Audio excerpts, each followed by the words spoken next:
Hello mga ka-Prenny, welcome to my vlog. So eto na nga yung karugtong ng aming island tour. Andito na kami ngayon sa Naked Island. Wala nga masyadong bumaba dito kasi nga sobrang init. Nagpapik lang ako saglit, sabay bumalik na kami sa bangka. Then yung iba lumangoy lamang dyan sa gilid. Bago kami umuwi ay huminto muna kami sa may sanctuary at naglangoy-langoy lamang kami doon. At dahil sa alas 2 pa lang ay nasa bahay na kami, kaya nag-decide kami ulit gumala, nagpalit lang kami ng damit sabay Agora na. Arkila na nga lang kami dito ng isang motor. Another 350 pesos nga ulit to. Punta nga kami sa Secret Beach. Lakad-lakad muna kami para makarating doon. At ayan nga yung mga kasama ko. At habang naglalakad kami, may nakita kami mga afam dito na naglalaro. Sobrang dami palang afam dito. At ang ganda ng place, sobrang relaxing.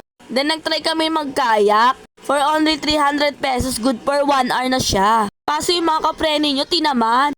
Yung kapatid ni Jowarits ba naman yung ginawang driver? At ayan, nakita na namin sila. Kasama naman ni Jowarits yung isa niya pang kapatid. Buti na lang nag-iba kami ng partner. Kung magkasama kami siguro, hindi na kami umandar. Nag-try naman ako pero di ko kinaya. Yan, nagpakyut na lang ako. Hanggang dito na lang ang aking vlog. Sana ay nagustuhan nyo ang aming day tour dito sa aming second day sa Siargao. Kayo nang bahala mag-compute kung magkano nagastos namin. Thank you for watching mga ka-Prenny. Babu!